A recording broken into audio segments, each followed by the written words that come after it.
ಮಳೆಗಾಲದಾಗ ರೀ ಇಂಥ ಬಿಸಿ ಬಿಸಿ ಬಾಳೆಕಾಯಿ ಬಜ್ಜಿ ಅದು ಮಾಡೋದು ನೋಡಿತು ಅಂತಂದ್ರೆ ನಾಳೆಗೆ ಎದ್ದು ಜಿಗಿದಾಡಕ್ಕೆ ಚಾಲೂ ಮಾಡ್ತದ್ರಿ. ನೋಡಿ ಈ ಬಾಳೆಕಾಯಿ ಬಜ್ಜಿಗೆ ಭಾಳ ಮಾಡಕ್ಕೆ ಹೋಗ್ಬೇಡ್ರಿ. ಒಂದು ಎರಡು ಬಾಳೆಕಾಯಿ ತಗೋರಿ, ಆಮೇಲೆ ತದ್ರ ಸಿಪ್ಪೆಯನ್ನು ತೆಗೀರಿ, ಅವ ಭಾಳ ಆಗ್ತಾವೆ.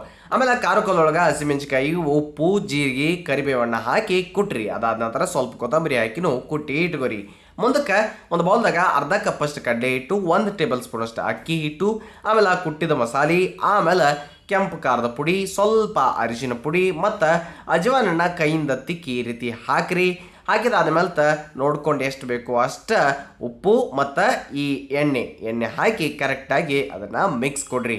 ಇಷ್ಟ ಆದ ನಂತರ ಎಷ್ಟು ಬೇಕೋ ನೋಡ್ಕೊಂಡು ಅಷ್ಟು ನೀರು ಹಾಕಿ ಕಂಪ್ಲೀಟಾಗಿ ಅದನ್ನು ಮಿಕ್ಸ್ ಮಾಡಿದ ಮೇಲೆ ಈ ಬಾಳೆಕಾಯಿ ಇರ್ತದ್ರಲ್ಲ ಅದನ್ನು ಸ್ಲೈಸಸ್ ಆಗಿ ಮಾಡ್ಕೊಂಡು ಹಿಟ್ಟಿನಾಗ ಎದ್ದು ನೀವು ಎಣ್ಣೆ ಒಳಗೆ ಬಿಟ್ಟು ಚಂದಂಗೆ ಕರಿಬೇಕ್ರಿ.